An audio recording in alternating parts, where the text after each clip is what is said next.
Hello guys, this is Aatya. Welcome back to the channel. आज हम 8th class की exercise 3.2 का बहुत ही आखिरी क्वेश्चन ले रहे हैं और इसके एक्सरसाइज 3.2 के क्वेश्चन नंबर 5 तक हम फिनिश कर चुके थे। आज हम आखिरी क्वेश्चन करने जा रहे हैं और इसी के साथ हमारी ये एक्सरसाइज कंप्लीट हो जाएगी। और इस क्वेश्चन में क्या है इसको जरा पढ़ लेते हैं और आप ध्यान से सुनिएगा। इसमें दो पार्ट्स हैं और इसका पहला पार्ट ये कहता है what is a minimum interior angle possible for a regular polygon. देखिए, सबसे पहले तो हमें ये बता दिया गया है कि ये एक रेगुलर पॉलीगन है, ठीक है। और आपसे पूछा गया है कि इसका मिनिमम इंटीरियर एंगल बताइए, ठीक। अब मिनिमम इंटीरियर एंगल निकालने के लिए आपको ये पता होना चाहिए कि मिनिमम कितनी साइड्स का पॉलीगन होता है, ठीक है। क्योंकि मिनिमम इंटीरियर एंगल तभी मिलेगा जब हमें मिनिमम साइड्स पता होंगी। तो मैंने शायद आपको ये बात पहले बताई हुई है कि जो हमारे पॉलीगन की स्टार्टिंग है वो मिनिमम 3 साइड से होती है।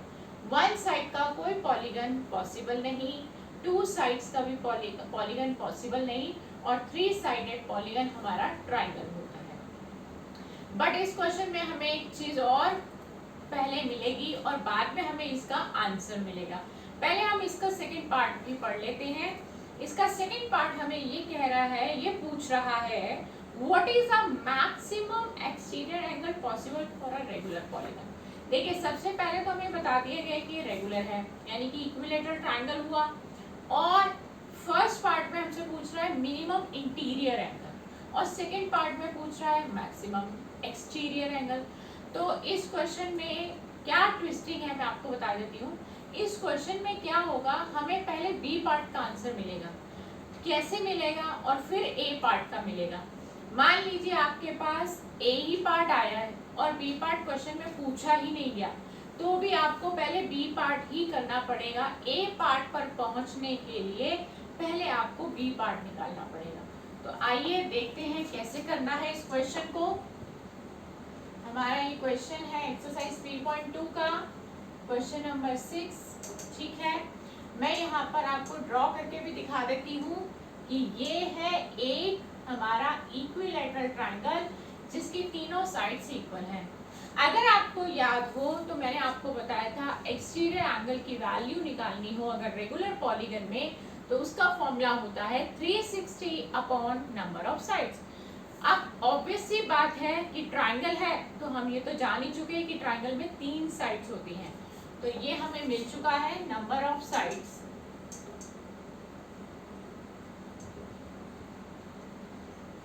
In triangle. हमने ट्रायंगल क्यों लिया मैंने आपको ओरली बता दिया है कि ये हमारा मिनिमम 3 साइडेड पॉलीगन है। आप बेशक इसके ब्रैकेट में लिख भी सकते हैं, मिनिमम सबसे कम 3 साइडेड पॉलीगन है, इसलिए हमने इसको लिया है, ठीक है। इसको लेने का कारण ही यही है। अब हम इसमें निकाल लेते हैं एक्सटीरियर एंगल। एक्सटीरियर एंगल निकालने का फॉर्मूला मैंने आपको बताया था 360 अपॉन नंबर ऑफ साइड्स होता है। और आप क्या करेंगे, 360 अपॉन में 3 कर देंगे और ये आपका कैंसिल हो रहा है, 3 1 जा 3, 3 1 जा 3, 3 2 जा 6, 3 0 0। यानी कि इस पॉलीगन में जो सबसे बड़ा एक्सटीरियर एंगल रहेगा, मैक्सिमम रहेगा, वो 120 ही रहेगा। तो तभी मैंने आपको कहा था इसमें हमें बी पार्ट का आंसर पहले मिलेगा, देन हम ए पार्ट पर पहुंचेंगे। तो देयरफॉर जो बी पार्ट था मैक्सिमम एक्सटीरियर एंगल निकाल, क्योंकि फॉर्मूले से हमें पहले एक्सटीरियर एंगल ही मिलना था, मैक्सिमम एक्सटीरियर एंगल ये हमारा आ चुका है। अब हम चलते हैं फर्स्ट पार्ट की तरफ। हमारा फर्स्ट पार्ट क्या कहता है कि हमें मिनिमम इंटीरियर एंगल निकालना है। देखिए, मिनिमम इंटीरियर एंगल निकालना हो तो मैंने आपको एक फॉर्मूला बताया था, interior angle plus exterior angle is equal to 180। तो आपने इसी फॉर्मूले से डिराइव करना है। आप लिख भी सकते हैं, बहुत ही simple formula, interior angle plus exterior angle is equal to 180, right. आपके पास इंटीरियर एंगल आपको निकालना है और एक्सटीरियर एंगल की वैल्यू आपको मालूम है। तो इसी फॉर्मूले में से ये फॉर्मूला डिराइव हुआ है। आप देख रहे हैं एक्सटीरियर एंगल यहाँ प्लस का था, उधर जाके माइनस का हो गया, और एक्सटीरियर एंगल हमारा आ चुका था 120। तो मिनिमम, और जो 60 है ये मिनिमम है, क्योंकि इससे छोटा कोई हो ही नहीं सकता, क्योंकि हमने मिनिमम 3 साइडेड पॉलीगन लिया, इसलिए इससे छोटा एंगल कोई हो नहीं सकता। रेगुलर पॉलीगन की बात कर रहे हैं हम। तो ये हुआ हमारा मिनिमम इंटीरियर एंगल। तो क्वेश्चन में ट्विस्टिंग क्या थी? क्वेश्चन में ट्विस्टिंग ये थी कि हमें ए पार्ट पर पहुंचने के लिए पहले बी पार्ट को निकालना पड़ा, और बाई चांस अगर क्वेश्चन में सिर्फ ए ही पार्ट आता है करने को, तो भी आपको पहले बी पार्ट निकालना पड़ेगा। यानी कि पहले आपको एक्सटीरियर एंगल मिलेगा, देन आपको इंटीरियर एंगल मिलेगा। तो ये था लास्ट क्वेश्चन हमारी इस एक्सरसाइज का, और हमारी एक्सरसाइज कंप्लीट हो गई है। अब आपको एक इम्पॉर्टेंट इंफॉर्मेशन देनी थी कि नेक्स्ट जब हमारी एक्सरसाइज स्टार्ट होगी, यानी कि 3.3, तो उसके लिए हमें अपने टाइप ऑफ क्वाड्रिलेटरल्स के जो 6 टाइप होते हैं हमारे क्वाड्रिलेटरल के, उन सभी प्रॉपर्टीज को याद करना पड़ेगा, समझना पड़ेगा। तो आज की क्लास में हम पहली प्रॉपर्टी ले रहे हैं। हमारी पहली प्रॉपर्टी जो हम जो आज क्लास में ले रहे हैं, वो पहला क्वाड्रिलेटरल है पैरेललोग्राम, और इसी की हम प्रॉपर्टीज ले रहे हैं। तो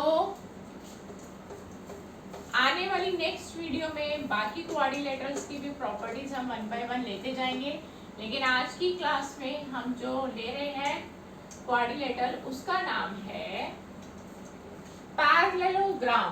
देखिए, there are 6 types of quadrilateral. Quadrilateral is a four sided polygon. ये हमारा 4 साइड का पॉलीगन होता है, और इसके 6 टाइप होते हैं।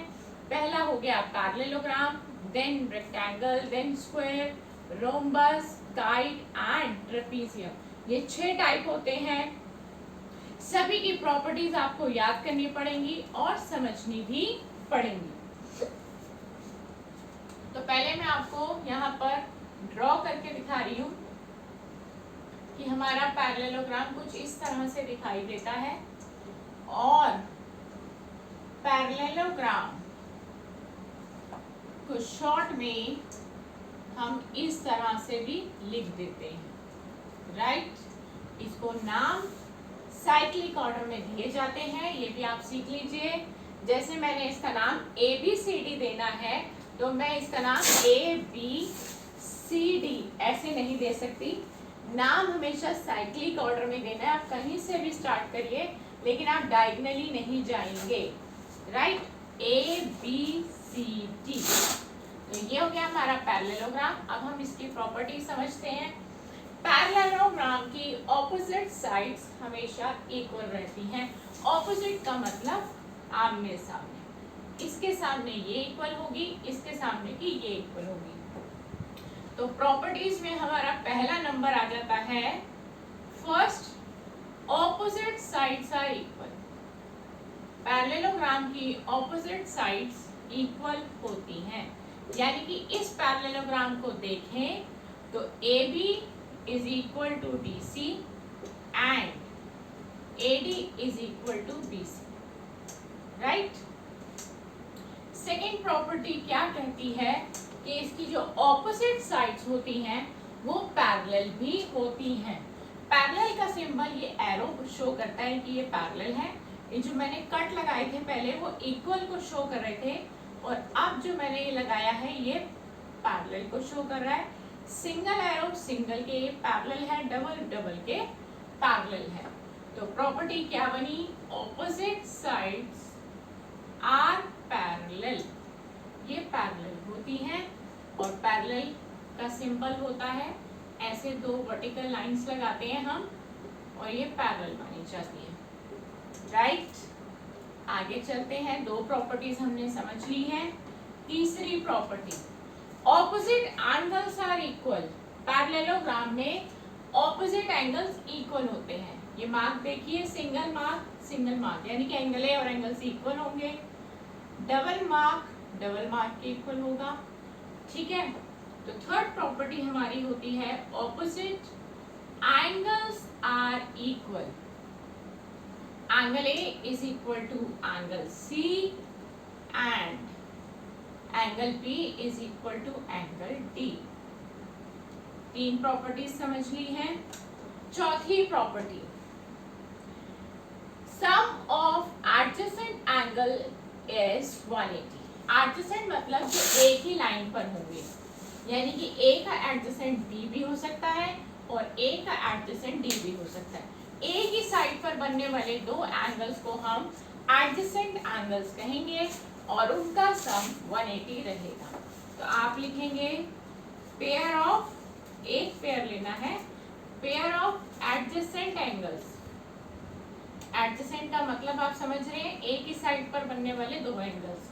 Pair of adjacent angle is 180। Adjacent angles का सम 180 होता है और टोटल 4 पेयर बनेंगे। कौन कौन से देख लीजिए। ए का पहले बी के साथ बनेगा, इनका सम 180 रहेगा। ए का फिर डी के साथ भी बनेगा, उनका सम भी 180 रहेगा। और यहाँ पर ले लेते हैं फिर बी और सी का सम, बी 180 रहने वाला है और सी और डी का सम भी 180 रहने वाला है, राइट। तो ये पेयर हुए हमारे 4, ए प्लस डी, ए प्लस बी, बी प्लस सी, सी प्लस डी। ठीक है, तो ये हमारे 4 पेयर हैं जिनमें हम दिखाएंगे कि इनका सम 180 रहेगा। तो ये थी हमारी चौथी प्रॉपर्टी। चलते हैं पांचवी प्रॉपर्टी की तरफ। अब बात आती है इसके डायगोनल्स की। पैरेललोग्राम के डायगोनल्स क्या होते हैं, आप ध्यान से देखिए। ऑपोजिट वर्टेक्स को ज्वाइन करने वाले लाइन सेगमेंट को हम डायगोनल के नाम से जानते हैं, राइट।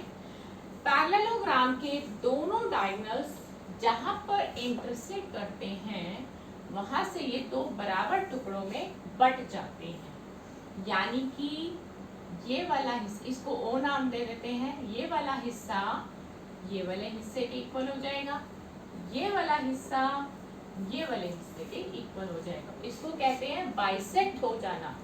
बाइसेक्ट मतलब दो इक्वल पार्ट्स में डिवाइड हो जाना। तो हम प्रॉपर्टी यहाँ पर क्या लिख रहे हैं, diagonals of parallelogram bisect each other. ये एक दूसरे को बाइसेक्ट करते हैं। बाइसेक्ट का मतलब होता है दो इक्वल पार्ट्स में डिवाइड कर देना। जहां पर ये मीट करेंगे वहां से ये दो इक्वल पार्ट्स में डिवाइड हो जाएंगे। मान लीजिए ये BD 10 है तो ये 5-5 के हो जाएंगे, और मान लीजिए AC 6 है तो ये 3-3 के हो जाएंगे। तो इसके लिए हम लिखेंगे क्या, AO is equal to CO and BO is equal to DO, right. तो ये थी हमारी प्रॉपर्टीज पैरेललोग्राम की।